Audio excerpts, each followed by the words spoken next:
A graça e a paz do Senhor Jesus. Amém? Como é bom podermos estar aqui juntos em nome do Senhor para adorá-lo, para bendizê-lo, pois só Ele é digno. Amém? Vamos abrir as nossas Bíblias no livro de Abacuque, Abacuque 3, 17 ao 19.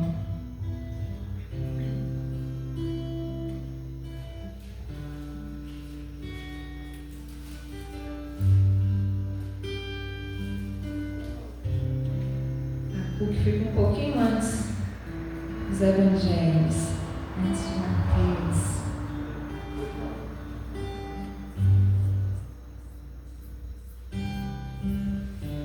Abacuque 3,17 vai dizer assim: ainda que a figueira não floresça, nem haja fruto na vide, o produto da oliveira minta, e os campos não produzam mantimento, as ovelhas sejam arrebatadas do aprisco e nos currais não haja gado. Todavia, eu me alegro no Senhor, exulto no Deus da minha salvação. O Senhor Deus é a minha fortaleza e faz os meus pés como os da corça e me faz andar altaneiramente. Amém? Texto precioso da palavra do Senhor, em que o profeta nos ensina algo precioso, de que ainda que as dificuldades estejam ao nosso redor, ainda que as circunstâncias sejam desfavoráveis, nós precisamos nos alegrar no nosso Deus, nós precisamos nos alegrar no Senhor, exultar no Deus da nossa salvação, porque a nossa salvação, nós sabemos, está em Cristo Jesus. Aqui o Senhor ainda não tinha vindo, mas ele tinha confiança no Deus de Israel, Deus Todo-Poderoso. Mas nós já temos ainda mais confiança, nós podemos ter ainda mais alegria, porque o nosso Salvador já veio, ele já nos resgatou, já nos redimiu. Então, ainda que as circunstâncias sejam adversas, ainda que as lutas venham, nós precisamos nos firmar no Senhor e nos alegrar no Senhor, pois Ele é o nosso Salvador. Amém? O Senhor é a nossa fortaleza e faz os nossos pés como os da corça, nos faz andar altaneiramente. Louvado seja Deus. Vamos orar nesse momento com coração grato ao Senhor por tudo que Ele tem feito por nós, com coração grato ao Senhor por nos permitir estar aqui nessa noite, com vida, com saúde, mesmo com as nossas limitações. É um privilégio poder estar na casa do Senhor. Deus, nós te louvamos, nós te exaltamos, porque o Senhor é bom, o Senhor é misericordioso, o Senhor tem cuidado de nós dia após dia e nós te agradecemos por isso. Nós te louvamos, Senhor, porque Tu és o Deus Santo, Deus Todo-Poderoso, Criador e sustentador de todas as coisas, aquele que tem o domínio de todas as coisas na palma das mãos. Deus onipresente, onisciente, onipotente, o único e verdadeiro Deus, nós te exaltamos. Nós erguemos, ó Deus, nesse lugar um trono de louvor e adoração a Ti, pois compreendemos, ó Deus, de todo o nosso coração, que só o Senhor é digno de merecer toda a honra e toda a glória e todo louvor. Por isso nós rendemos a Ti, Senhor, de todo o nosso coração, a nossa adoração a Ti nessa noite. Que o Senhor possa receber na Tua morada como oferta agradável, como um cheiro suave. Ó Deus, e que o Senhor possa nessa noite ministrar os nossos corações, no meio dos louvores, através da Tua palavra. Ó Deus, que os nossos corações estejam sensíveis a Ti. Ó Deus, que os nossos ouvidos estejam sensíveis à Tua voz. Lança por terra, ó Deus, em nome de Jesus, tudo aquilo que venha tentar nos atrapalhar de estar atentos a Ti, tudo aquilo que venha tentar impedir de recebermos a ministração do Senhor. Ó Deus, que caia por terra em nome de Jesus e que nós saímos daqui nessa noite fortalecidos, renovados, revigorados para a honra e glória do Senhor. Assim te oramos e te agradecemos em nome de Jesus. Amém. Amém. Louvado seja Deus. Vamos adorar o Senhor nessa noite. Declarar que Ele é bom, que nós confiamos nele.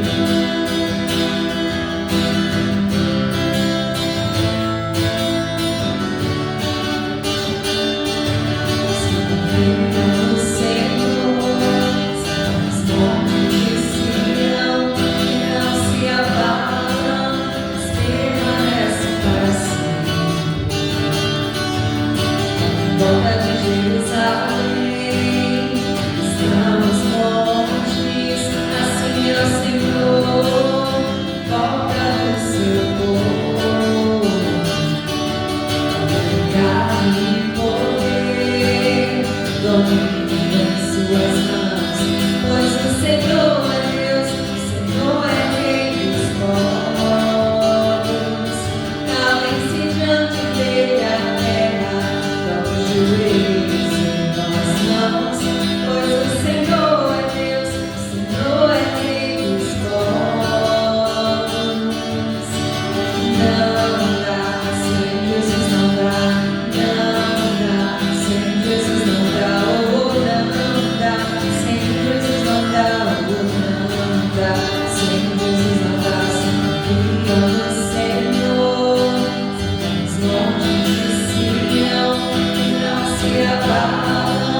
no Senhor, porque de fato nós só podemos descansar nele, amém? Se o trovão e o mar se erguendo vem, sobre a tempestade eu voarei, porque sobre as águas ele também erguei, amém?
pode cultuar o Senhor, o seu Deus, boa sua oferta nessa noite. Amém? Talvez assim,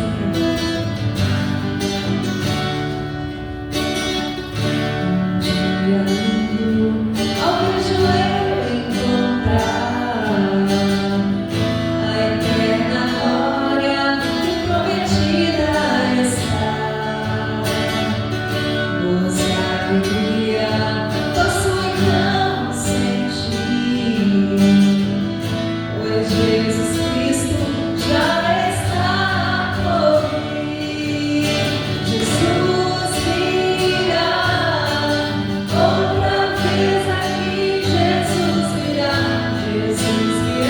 mais uma vez aqui, e todos juntos em um só louvor, cantemos todos, Ele é o nosso Senhor. Ele veio ao mundo trazer parte da paz. Ele foi tentado e não pecou jamais. A sua vida foi um exemplo de amor. Por isso eu canto, Ele é o nosso Senhor. Jesus virá outra vez aqui, Jesus virá mais uma vez aqui, e todos juntos em um só louvor, cantemos todos, Ele é o nosso Senhor. Jesus virá outra vez aqui, Jesus virá mais uma vez aqui, e todos juntos em um só louvor, cantemos todos, Ele é o nosso Senhor. Aleluia. Ansiamos por esse dia, o dia que Cristo voltará para buscar a sua igreja. Aleluia.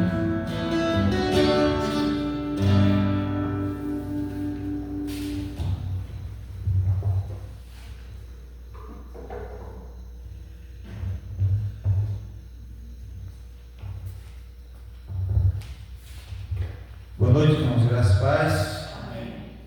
Amém. Vamos abrir a palavra do Senhor em Apocalipse, capítulo 3.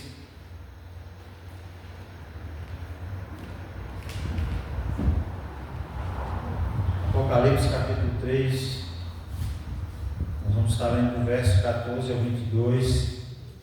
Carta à igreja de Laodiceia.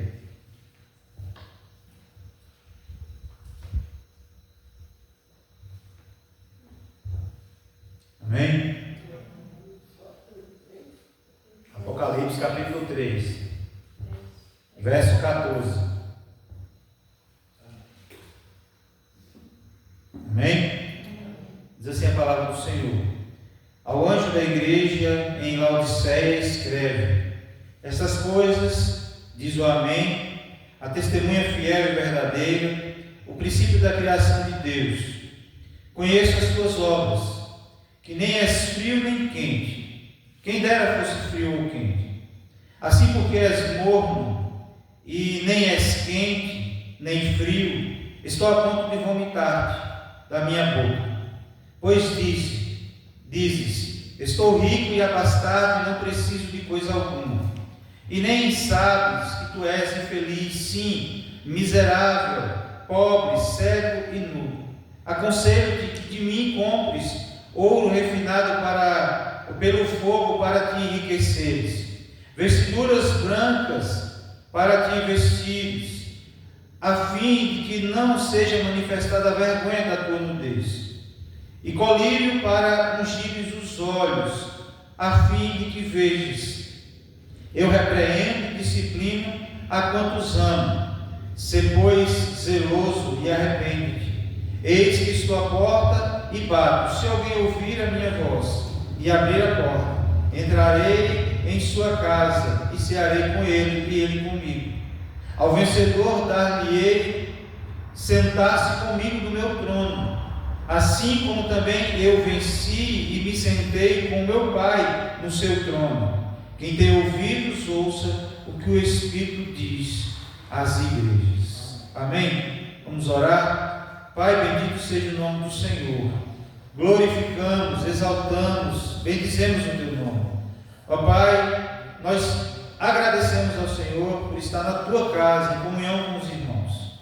Ó Deus, agradecemos, ó Deus, por esse momento de louvor que nós tivemos, ó Deus, e pedimos ao Senhor que o Senhor receba como sacrifício agradável ao Senhor.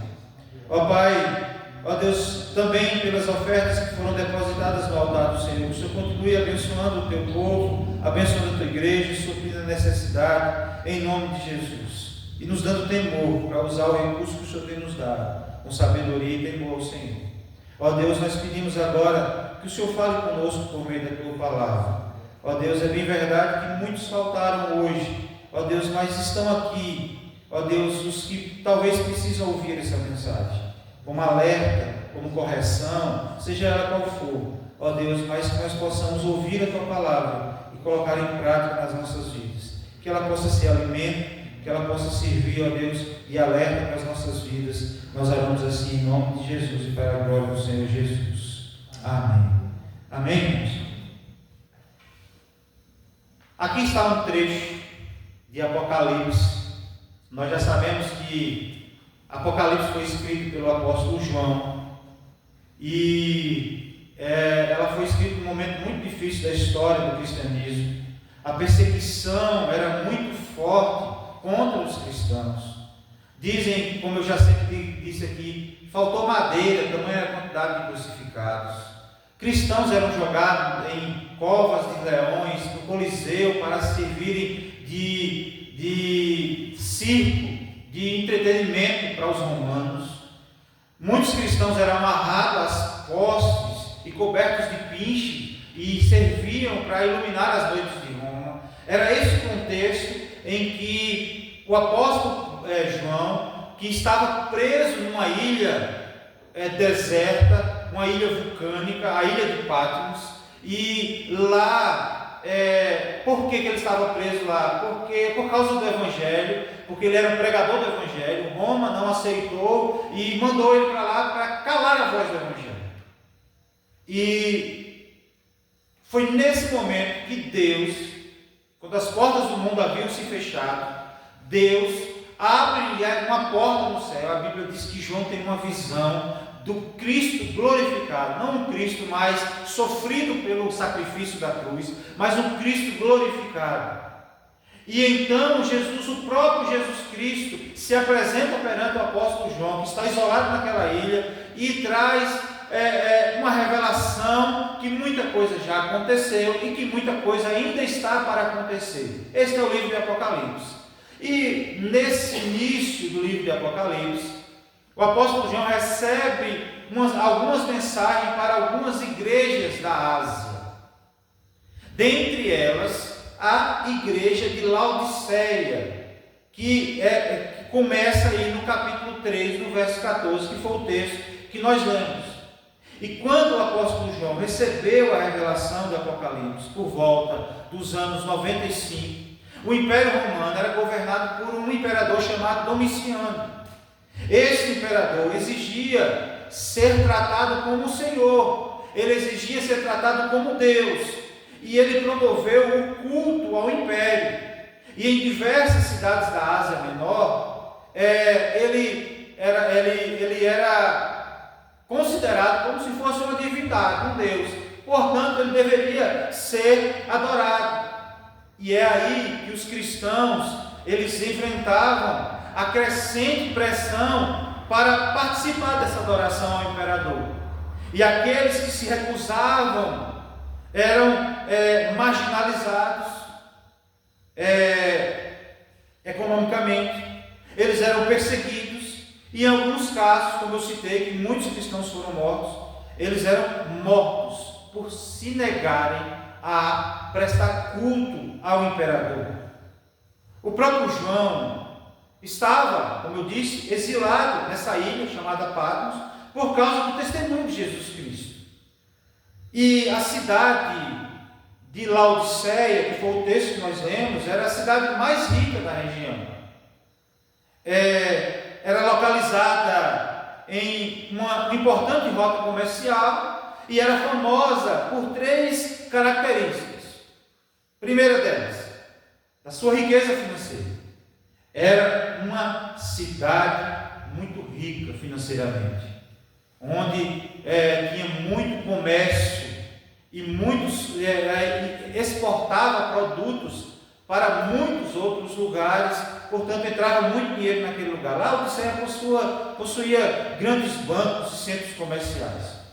Era tão rica, irmãos, que teve um terremoto na época e Laodiceia recusou a ajuda de Roma para reconstruir. Ela reconstruiu toda a cidade por conta própria, pelos seus próprios recursos.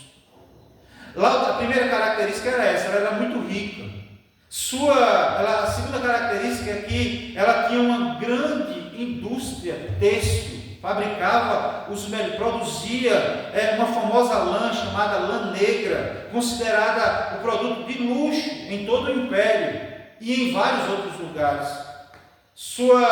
Era conhecida também por sua escola de medicina, que quem vê o símbolo de quem está fazendo medicina já viu que é uma cobra se cruzando assim. Ali é o símbolo de, se eu não me engano, Esculápio, que era o deus da medicina, da saúde, e por isso a medicina adotou aquele brasão ali. Até o dia de hoje se coloca nos jalecos dos médicos aquele símbolo ali, porque representava o deus da saúde. E a cidade era conhecida por um colírio medicinal produzido na região e exportado para diversos lugares. Era considerado pó milagroso, porque naquela época tinha muitos problemas de visão que o povo tinha. Hoje a criança não nasce, já faz o teste da visão, já coloca o colírio no olho das crianças para evitar infecção e tudo mais. Naquela época tinha muito isso, porque não tinha esses medicamentos. E na região de Laodiceia tinha um colírio que era quase milagroso, que curava muita gente. Entretanto, irmãos, havia um problema conhecido por todos os moradores: o abastecimento de água. Laodiceia, a gente sabe que todos os povoados eles foram construídos ao redor de água. Você pode olhar para todo lugarzinho, você olha assim, por que a pessoa veio morar aqui? Gente, provavelmente, historicamente, lá atrás, andando, explorando as terras, encontrou um lugar que produzia água, que tinha água durante todo o ano, e ali eles se estabeleciam, e muitos lugares se estabeleceram como cidade. Lapão se estabeleceu como cidade ao redor daquele lugar lá, da Lapa que foi encontrada, e se estabeleceu aqui, se o nome é Lagoa dos Patos, então tinha uma lagoa aqui, que muitos se estabeleceram aqui naquela época, que era muito difícil a questão da água. Laodiceia, para contrariar toda essa lógica, não tinha isso. Porém, ela era rica, então ela construiu aquedutos. É como se fosse construções de canais, onde a água vinha de outros lugares e chegava até Laodiceia. Só que a água que vinha era das fontes termais de outra cidade, ou seja, eram águas quentes, medicinais, que a gente sabe que no Brasil tem alguns lugares que produzem águas termais, águas quentes, que é bom para a saúde mergulhar nessas águas. Caldas Novas mesmo é um lugar que a água sai direto debaixo da terra fervendo. Eu participei de um congresso uma vez em Caldas Novas, que à noite as pessoas que trabalhavam no hotel lá estavam trocando a água, tirando a água que já estava mais fria e colocando uma água nova que saía direto do poço. Irmãos, não tem condição de entrar logo imediatamente no momento em que eles colocam a água, porque ela vem fervendo de lá de dentro. Só que essa água, quando descia pelos arquedutos, pelos canais que foram construídos na cidade de Laodiceia, essa água chegava morta lá. E aí tinha uma característica: quando chegava na cidade, ela estava morna e era desagradável ao paladar e frequentemente causava náuseas, vômito. Já viu o menino não querendo ir para a escola, bebia água morna para vomitar, para dizer que estava doente para não ir para a escola? Eu já ouvi muita conversa dessa já. É exatamente essa realidade local que Jesus utiliza para confrontar aquela igreja, a igreja daquele lugar. Externamente, a igreja, olhando de longe, a igreja parecia saudável, porque é uma igreja que tinha um templo bonito, que tinha muitos recursos financeiros, tinha muita gente, o povo de condição financeira elevada, e olhando de longe parecia uma igreja saudável, havia recursos, estabilidade, conforto, mas espiritualmente aquela igreja estava em estado crítico. Estava em estado crítico.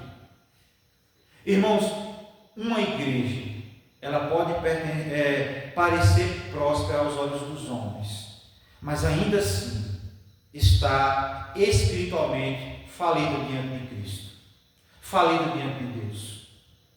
E essa Laodiceia é um exemplo de uma igreja que olhava para si mesma, e como o texto diz, que se achava rica e abastada, que a gente olha, irmãos, a situação da cidade também era um reflexo dentro da igreja.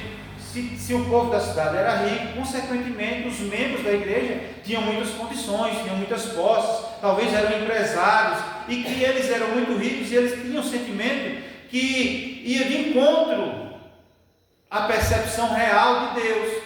Para eles, eu não sou rico e abastado e não preciso de ninguém. Mas Deus olhava para aquela igreja, para aquele povo e falava assim: tu és pobre, cego e nu.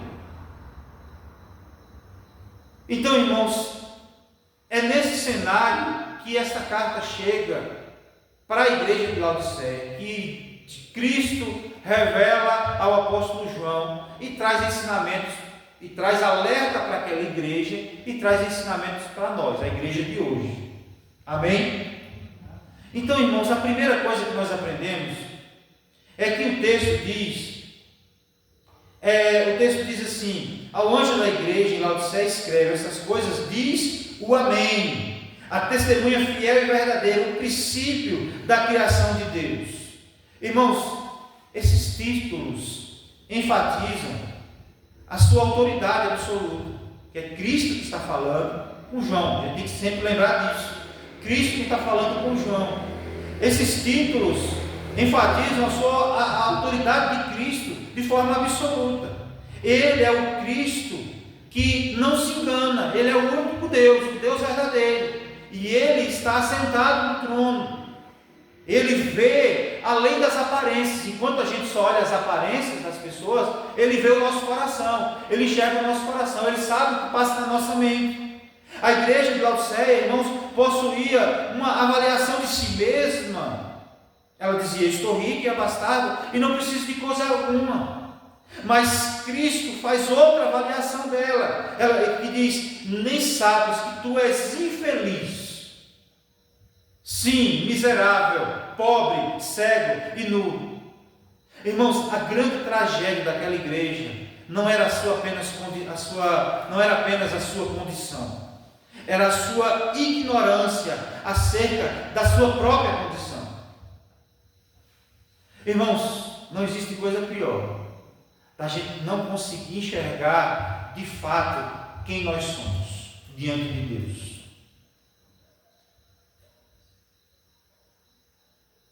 Porque nós podemos olhar para nós mesmos e nos achar autossuficientes, achar que nós não precisamos de ninguém, que nós estamos bem do jeito que nós estamos. Irmãos, a prosperidade material havia produzido cegueira espiritual naquele povo. E eu não estou dizendo que não pode ser próspero, só não pode se achar que depois de rico não depende de Deus. Eles tinham dinheiro, mas faltava-lhes a graça do Senhor. Eles tinham conforto, mas faltava-lhes a comunhão. Eles tinham a religião, mas faltava-lhe Cristo. E João Calvino ele escreveu: nada é mais perigoso para a alma do que uma falsa confiança em sua própria condição. A autossuficiência, irmãos, continua sendo um dos maiores inimigos da igreja nos dias de hoje. Uma igreja, ela pode possuir um templo bonito, cheio de salas anexas, boa estrutura. Uma igreja, ela pode possuir recursos financeiros, programas organizados, e ainda assim está distante de Cristo. Isso é uma tragédia para a vida da igreja. É uma tragédia para nossas vidas, porque se nós tivermos todos esse conforto, mas não tivermos a presença do Senhor, é uma tragédia para a vida da igreja.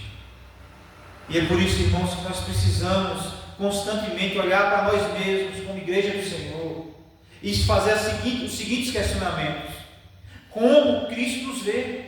Porque às vezes a gente olha para o espelho e a gente tem uma visão de nós mesmos, mas como Cristo nos vê? Laodiceia nos mostra que a percepção da igreja, dela própria, é totalmente diferente do que Cristo vê acerca dela.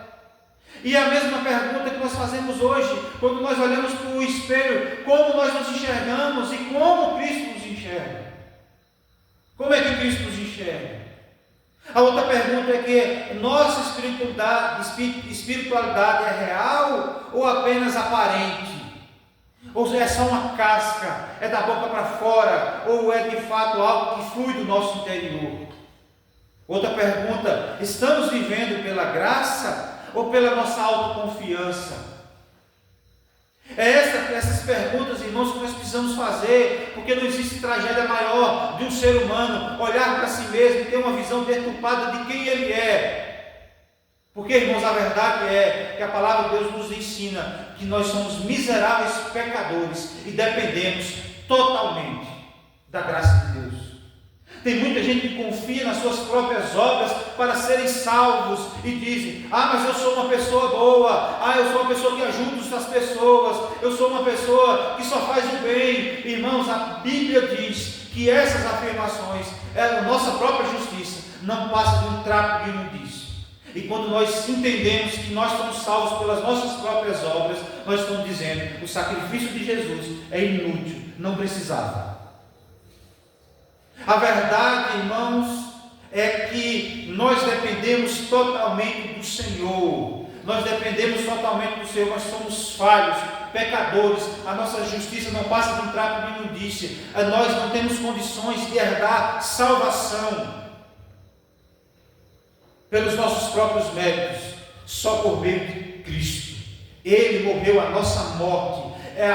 Aquele peso da cruz era o peso dos nossos pecados, aquela angústia que Jesus sentiu antes da crucificação, era a ausência de Deus que estava deixando ele sozinho naquele momento para sofrer o peso dos nossos pecados. Aqueles cravos que foram pregados na mão e nos pés de Jesus era por causa dos nossos pecados. Ele morreu a nossa morte, o escrito de dívida que estava sobre nós foi pago completamente por meio de Cristo. Nós precisamos ter essa consciência. E não há nada em nós que nós podíamos fazer para que fôssemos salvos. Amém? Mas aqui, irmãos, nós não vemos um Cristo apontando o dedo apenas e mostrando o pecado. Nós vemos um Cristo que oferece o remédio para a miséria espiritual de Laodiceia. Um Cristo que oferece um remédio para também a miséria espiritual da igreja hoje. Observe, como se fosse uma ironia santa, vamos dizer assim, feita por Jesus. A cidade era rica, mas Cristo diz: aconselho-te que compres de mim ouro para te enriqueceres, ouro refinado para te enriqueceres. Laodiceia, ela produzia vestes famosas, mas Jesus olha para ela e fala assim: olha, aconselho-te que compres de mim vestiduras brancas para cobrir a vergonha da tua nudez. Laodiceia era uma cidade que produzia o colírio milagroso, ofrígio, mas Jesus disse: aconselho-te que compres de mim colírios para ungires os teus olhos. Irmãos, Jesus está mostrando que somente Ele pode suprir aquilo que realmente importa. Ouro refinado aqui representa a verdadeira riqueza espiritual encontrada em Cristo, não nos bens materiais. Nós não levamos para a eternidade aquilo que nós conquistamos aqui nessa terra. Salomão vai dizer que tudo isso é vaidade, é correr atrás do vento, porque para o além, para onde nós vamos, não há esse tipo de riqueza. Irmãos, Jesus está mostrando para a igreja de Laodiceia que a maior riqueza é encontrada em Cristo. E ele diz: vestiduras brancas, ela representa a justiça perfeita de Cristo, imputada aos pecadores. E aí mostra lá no início da criação, quando Adão e Eva pecou, que quando eles pecaram, eles perceberam que eles estavam nus. E aí Deus pergunta: quem te falou que você estava nu? A mulher que o Senhor me deu.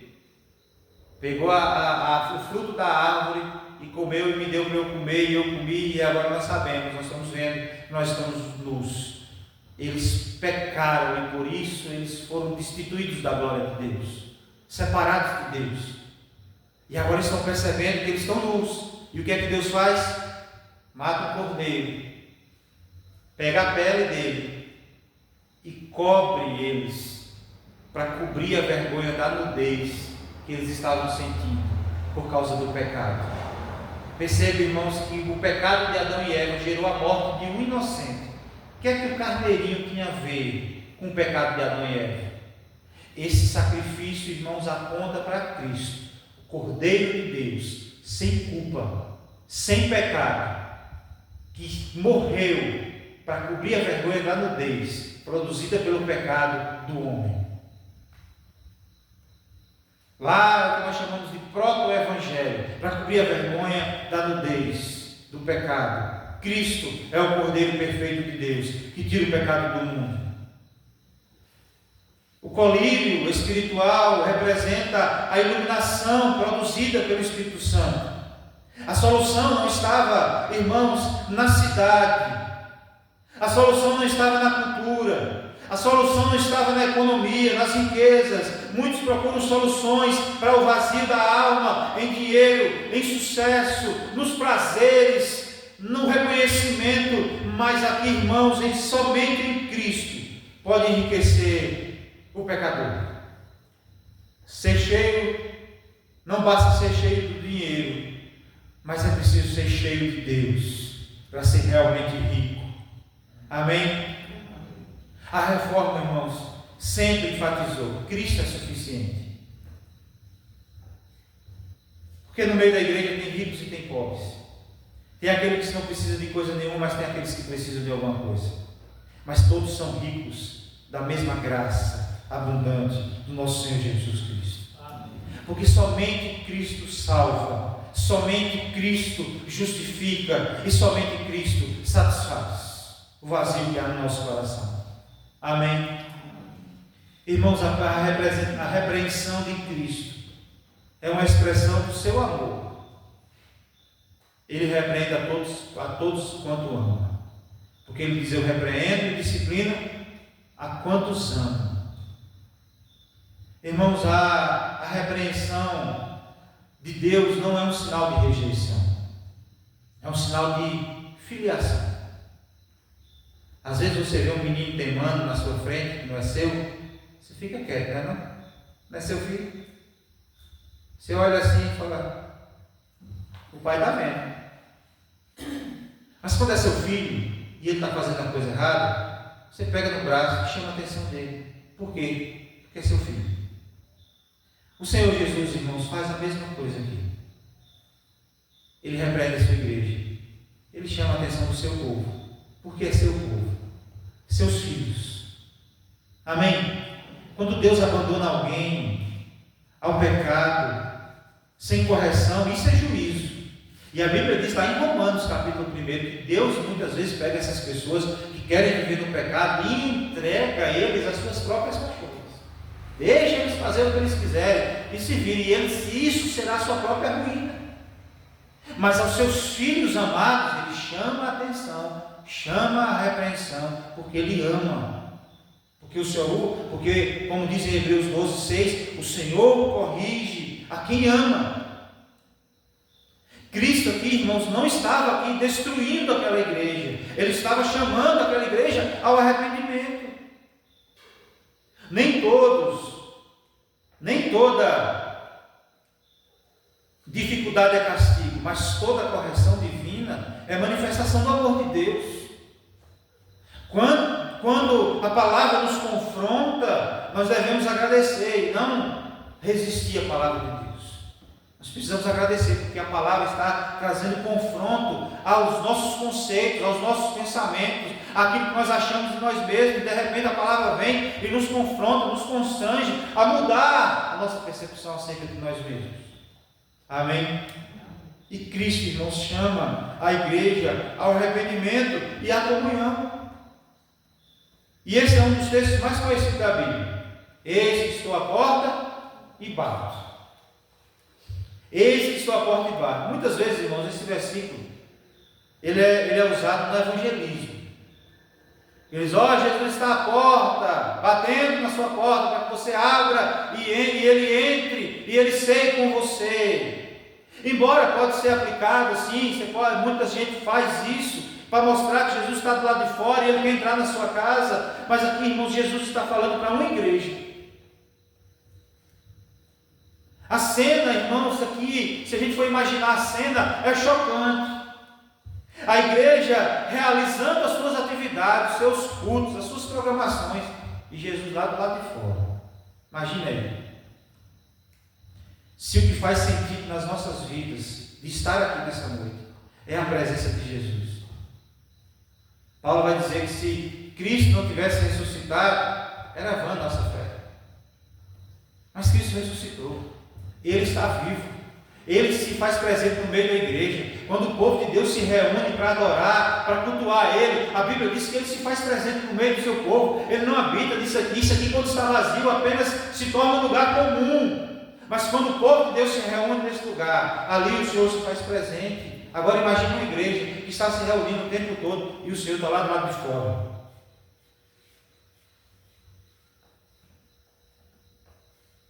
Tinham religião, tinham reuniões, tinham cultos, tinham estrutura, mas faltava a presença do Senhor. Isso é uma tragédia para a vida da igreja. Mas Jesus faz um chamado para aquela igreja, faz um chamado para todos nós hoje. Se alguém ouvir a minha voz e abrir a porta, entrarei com ele, cearei com ele e ele comigo. Irmãos, Cristo continua chamando pecadores ao arrependimento, mas também continua chamando igrejas ao arrependimento. Ele não apenas exige arrependimento. Aqui Jesus está oferecendo comunhão. Ele diz: entrarei em sua casa e cearei com ele. Irmãos, na cultura bíblica, compartilhar uma refeição era símbolo de amizade, de intimidade, de um relacionamento. Você não chamava qualquer um para comer com você na sua casa. Você só chamava seus amigos,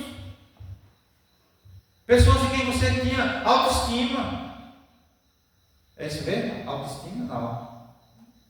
Estima. Que gostava, pessoas que você confiava, que você gostava. E era sinal da comunhão. Por isso que o salmista, no Salmo 128, para falar da família, ele pinta o quadro de uma família alegre, que teme ao Senhor, do homem que trabalha, da esposa que cuida dos seus filhos, e que no momento da refeição estão sentados ao redor da mesa. Comunhão, intimidade, relacionamento saudável. O que Jesus está propondo para a igreja de Laodiceia aqui, irmãos, é um momento de comunhão, da presença de Deus, onde todos usufruiriam da presença do Senhor. Dentro da sua casa, dentro da igreja. Irmãos, uma igreja pode até manter atividades religiosas,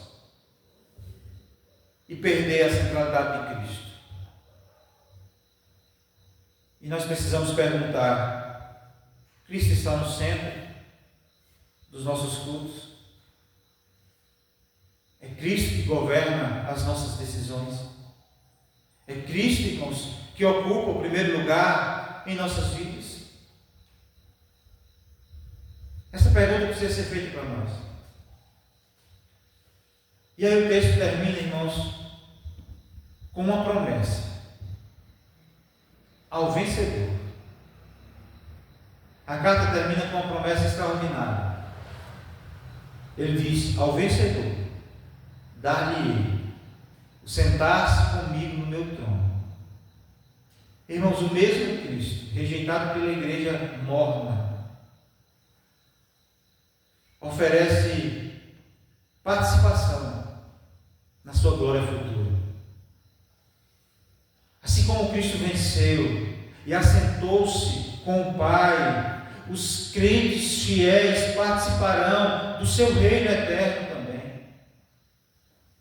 A perseverança dos santos não se fundamenta em sua força, ela fundamenta-se na graça perseverada em Deus. Na graça perseverada em Deus. Jesus usa os elementos que faziam mais sucesso naquela cidade para confrontar a realidade daquele povo.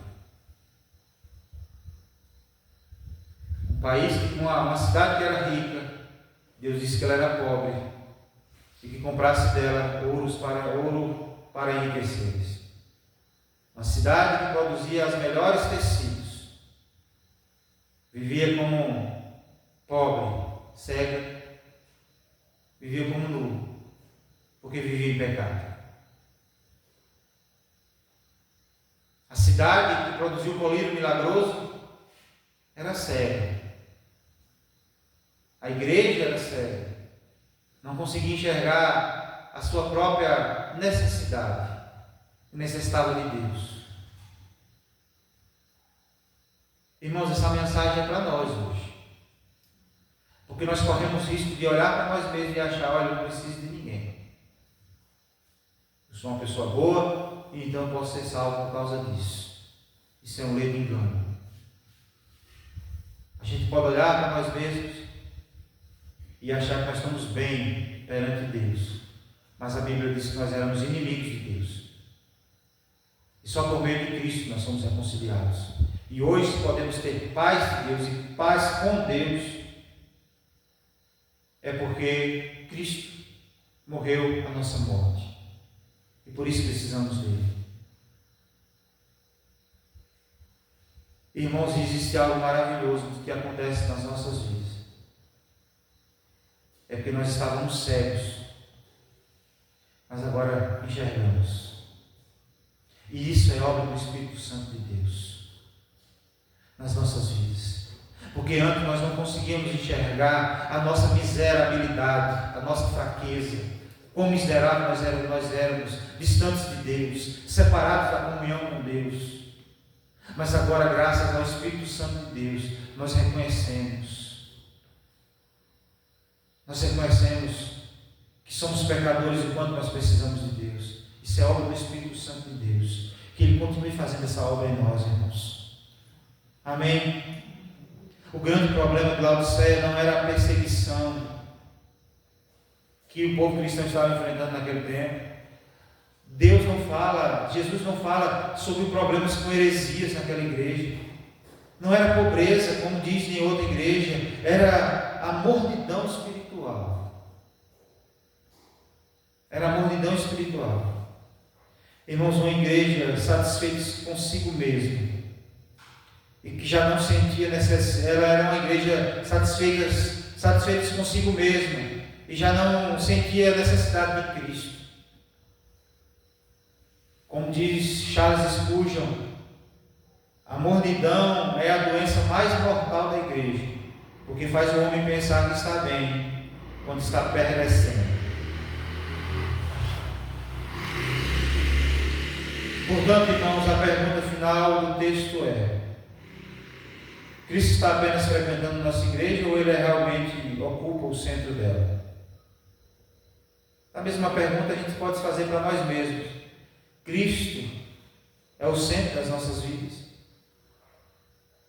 A gente canta aqui, porque dele, por ele, para ele são todas as coisas. Tudo é mesmo para ele, as nossas vidas, as nossas ações, as nossas atitudes, é para o Senhor.